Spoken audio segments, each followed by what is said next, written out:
Good morning, guys, and welcome to the podcast. I have Amanda Lemmage she is an entrepreneur and she is a wellness coach. And she's going to talk to us all about her business, her company, and her journey. I'm really happy to have her on and explain what she does. Amanda, welcome. Thank you so much for having me. It's a pleasure to be here today. Yeah. And briefly introduce yourself and chronicle your journey and what you do for your clients. So, I've been in my industry 24 years. My original background comes from business healthcare, and I own a med spa and wellness clinic.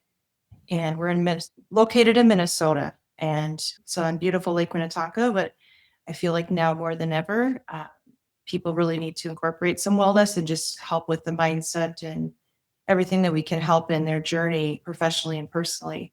So that's my passion. I've been working with my patients in skincare for 24 years. Interesting. And how did you come to this? What were you in the healthcare field and what prompted you to make this change? I honestly just feel so much gratitude in helping others feel better. And also with the skincare industry, just helping people feel better about themselves every day, as well as how they appear and look. And it just really defines us, I think, our image of how we feel about ourselves. And so that's my passion. I just feel we all have gifts. And I find that some more than others, but my gift is healing others. And so I just really listen to my calling from God and from the universe to work in that line of work and just help people every day. Hmm. Interesting. So what I love about it, this is a business entrepreneurship podcast showcasing businesses and entrepreneurs and companies. So what's your client avatar? What types of clients? What are they seeking, wanting? What are they frustrated, fed up with to come to seek you? Really, we have clients from all walks of life, aging from 20s, their 20s and up until their 70s. And it's really fun to see the variety of clientele that come in. Some are just wanting to get on maybe a skincare regimen. Maybe they're having acne issues or aging concerns. And so we work with educating the patients to help them with something at home because it's really 80% of it. And some people really, we incorporate the infrared sauna we have at our spa steam room. And that's something that I feel like everyone can benefit from because it really shows on our skin on the outside what is happening on the inside. And so, really, I feel like the wellness background is a big part of it for a lot of people, whether they're looking for a skincare regimen or not, or skin treatments, because the wellness piece really is where it starts, just healing the body from the inside out. And Mhm. so, we really have a state of the art facility here. It's about 3,900 square feet. And what's great is we also will have groups come in. We do private spa days, and maybe it's just for self care, maybe it's for fun, maybe it's just a group of a family or someone celebrating an anniversary or wedding, what have you. It's really fun to be able to help with that self care journey. Mm. Yeah, interesting. Moving on, what if someone was interested? Because I know this health, wealth, wellness, a lot of yoga and Pilates. And how do you, what services, products do you offer for clients?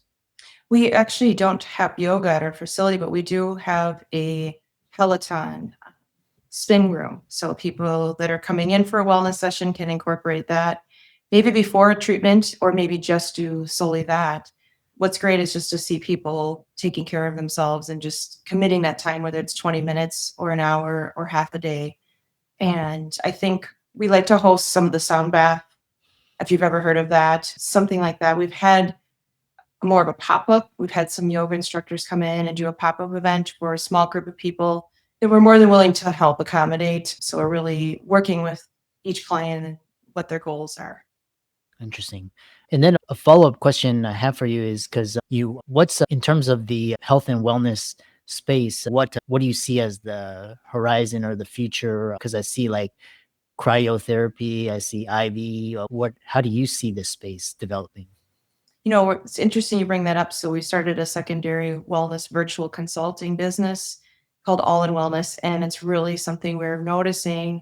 A lot of it comes from what you're doing at home. And so there's simple lab testing based on the symptoms you may have, which, you know, I myself, my son, other friends have incorporated this into their routine as far as seeing how much it's helped them.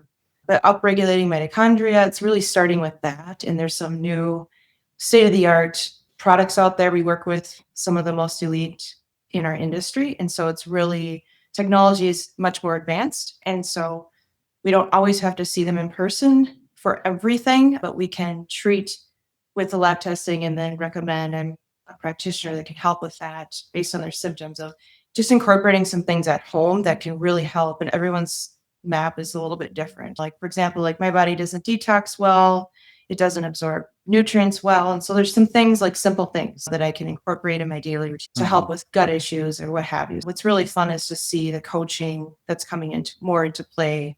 And it's just a little bit more of a convenience factor for a lot of people that it's hard to take that time, maybe take a full day off to go into a clinic or half a day, what have you. We still see them in person, but we're able to do a lot more of it virtually. Interesting. What's been the biggest challenging challenge that you've encountered or faced when building this business? But definitely, I will say it ebbs and flows in our industry. We're more of a luxury, but the wellness piece, so many people right now, I think, are really investing in themselves. And so it's changed. It's really people want to get better for the better for themselves, I think, now more than ever. And I think sometimes with the economy, it just can ebb and flow. But I've always stayed true to focus on my goals and just not let that discourage us if we've had a slow time or slow peak. And we've always been able to withstand through the pandemic or the different times with construction projects, what have you. And so it's been good to be able to stay focused and stay positive. Mm. What for clients that what we have a question is the health and wellness space saturated or is it still early? Like where are we in the growth cycle? I feel like we are getting a little more saturated, but I think it's still new. I think it's becoming more well rounded, and you're going to see a lot more pop ups and some that have been doing it for years. And I have a background in wellness for the past 24 years. And so I'm seeing a lot out there and just different niches, and everyone has a little different focus. So it's fun to see. And I think we're all in it together. So I think there's enough for everyone to go around because we all need a little something to help better ourselves on the wellness journey. And so it's really working together. Maybe not everyone is working. If they're not a good fit, we can recommend who is, or maybe it's someone locally to them that can give them more of what they need if we can't. Yeah, excellent. And what's if pe and you also do so you have this health and wellness, you also do health and wellness coaching. What do you people that come to you for coaching, what is it for weight loss? Is it for better energy? Is it physique, nutrition? What are they coming to you for? Really, all of the above that you mentioned, which is fun. Some people maybe just need a shift. And if that's to get on maybe a nutritional change that they may not have been introduced to, and it's a simple step, but it can't be all done overnight, just slow baby steps with that, just making some changes in their nutrition. But definitely weight loss is very common. And we have a lot of people that just come in with ailments, whether that's inflammation, pain. We have things that we can do to help with that quite a bit. And a lot of people, I think it starts from the gut. And it's pretty fascinating to me and other patients when they get educated that our brain, everything in our body comes from the gut, and our gut controls how everything works with the vagus nerve sending a message, and just as far as like the nervous system. And it's fascinating once you understand how the body works. If somebody was interested in improving their any sort of aspect of their life, what would be the number one recommendation or advice? Where do they start? Do they obviously you all offer coaching? What is it like? Don't eat meat, or what is your recommendation? Number one, I have to say, and myself speaking from experience, is I switched about 2 years ago, just starting my day and ending my day with daily meditation. And for me, we get so caught up, and especially in America, it's just we have a lot of expectation on ourselves and everything. It's instantaneous. So I don't start my day with grabbing my phone instantly. I really just do, even if it's 5 minutes, 10 minutes, and that can be just in a quiet space by yourself. It doesn't have to be a certain way because it's different for everyone. Mhm. Maybe it's just stretching, maybe it's just setting the intention for your day. And I feel like that controls a lot of the stress on our body as well as in the middle of the day. For me, I had to separate for 10 minutes in the high or in a fast paced environment, and just being able to leave the building for 10 minutes. Maybe it's driving in my car, but those things have really lowered like my cortisol level. And so we try to recommend some daily techniques just to start with for that. For anyone out there, I think they can all benefit whether they're incorporating a wellness routine or one of our programs into their Yeah. daily practice. Yeah, interesting. If people wanted to, because I know you do speaking and you've got a podcast as well. So if people wanted to learn more from you, how could they do that? They can find me. I have a website. It's called meetamandalamage.com. It's Lemmage. And I'm also on LinkedIn, Amanda Lemmage, and on Instagram is a good place to find me and see what my journey looks like and what we're doing. And on the website, you'll find more about the speaking and coaching that I do and just learning a little bit more about my journey. Yeah, excellent. Thanks so much for sharing, and keep up the great work. Thank you so much. It's a pleasure to be here. Thanks for having me.